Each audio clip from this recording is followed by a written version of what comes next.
මට කලුවත් නෑ අම්මත් මායි අම්මයි විතරයි ඉන්නේ.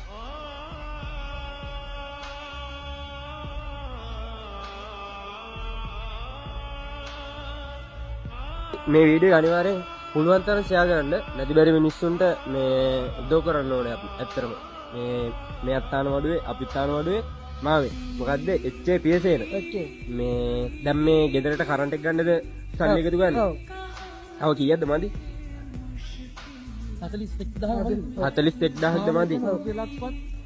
රුපියලක්වත් එකතු කරන්නේ නැහැ. ඉතින් අපි ඔයාලට කියන්නේ මෙන්න මේ මාමා ඉන්නේ තෙන්නංකුරියාව දේවාලේ අසල ආනමඩුවේ. ඉතින් ඔයා මේ මුදල මෙයාට 41000ක මුදලක් අවශ්‍ය කරලා තියෙනවා. ඉතින් මාමේ මොකද්ද මේ කියන්න තියෙන්නේ? ඒ කියන්නේ දැන් ගොඩක් කට්ටිය මේ වීඩියෝ එක බලනවා. මේ ලාම්පුවෙන් ඉන්නේ. ඔයා ලාම්පුවෙන් ඉන්නේ? ඔව්. ඒ කියන්නේ ගෙදර කරන්ට් නැහැ. නෑ. දැන් අවුරුදු 100ක් ලාම්පුවෙන් ඉන්නවද? 15ක් විතර. අවුරුදු 15ක් විතර ලාම්පුවෙන් ඉන්න. තාම කරන්ට් එක ගන්න බැරි වුණා. කවුරුත් උදව් කරුවෙත් නැහැ. මේ වෙනකන් තාම කවුරුත් උදව් කරලා නැහැ. නෑ. ඒ කියන්නේ ඔයාට ගයක් තියනවද? ඔව් ගියක් තියෙනවා. ගෙදර කොහෙද තියෙන්නේ? ඉතින් ගියක් එතන ගියක්. ඒ කියන්නේ ඔයා ගයක් හදලා තියෙන දේවල් ගයක් හදලා තියෙන්නේ? ඔව්. ඉතින් කවුරු ඉන්නේ? මායි අම්මයි. ඔයයි අම්මයි විතරයි ඉන්නේ. සහෝදර කවුරුත් නෑ. මේ මේක තමයි දාගෙන ඉන්නේ. මොකද්ද මේ තියෙන්නේ?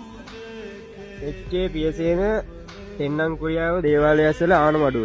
මගේ නිවසට විදුලිය ලබා ගැනීම සඳහා ආධාර ලබා ගැනීම සඳහා ඉහත ලිපිනයේ පදිංචි මා සහ මාගේ රෝගාතුර මව අම්මා රෝගාතුරින් දින්නේ අම්මා ලෙඩින් දින්නේ පදිංචිව ඉන්නවා. මට රජයෙන් ලබා දුන් ඉඩමකට විදුලිය ලබා ගැනීමට අවශ්‍ය බැවින් ඒ සඳහා රුපියල් 41000ක මුදලක් වියදම් වෙනවා. ඒ මුදල හැකි ඉක්මනින් එකතු කර ගැනීමට ඔබ සැමගේ කාරුණික උදව්වක් මට ලබා දෙන්න. ස්තුතියි. ආනමඩුවේ හරි ලංකාවේ කොහේ හරි මේ අහිංසක මිනිස්සයාට උදව් කරන්න කැමති කෙනෙක් ඉන්නවා නම් මෙයාගේ ගෙදරට කරන්ට් එක ගන්න උදව් කරන්න කැමති කෙනෙක් ඉන්නවා නම් මගේ බයෝ එකේ නම්බර් එක තියෙනවා. එහෙම නැත්නම් 078යි 270යි 18යි 91 නම්බර් එකට හරි මැසේජ් එකක් හරි කෝල් එකක් හරි ගන්න. බලමු අපි. අනිවාර්යෙන් මේ ලංකාවේ හිත උණු වෙන හිත හොඳ මිනිස්සු ඕන තරම් ඉන්නවා. බලමු මොකක් හරි උදව්වක් කරන්න උපරිම try එකක් දෙනවා. එහෙනම් බුස්සර්ණයි ඈ. හරි. ඉතින් මේ වීඩියෝ එක පුළුවන් තරම් ෂෙයා කරන්න. මට කලුවත් නෑ අම්මත් මායි අම්මයි විතරයි ඉන්නේ.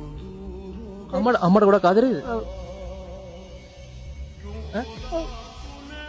අඩන්න එපා.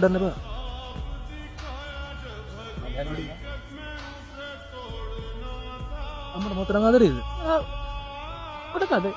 ඒ කියන්නේ අම්මවත් බලාගෙන ඔයාට ඉන්නනේ ඕනේ. කරන්ට් එකක් අරගෙන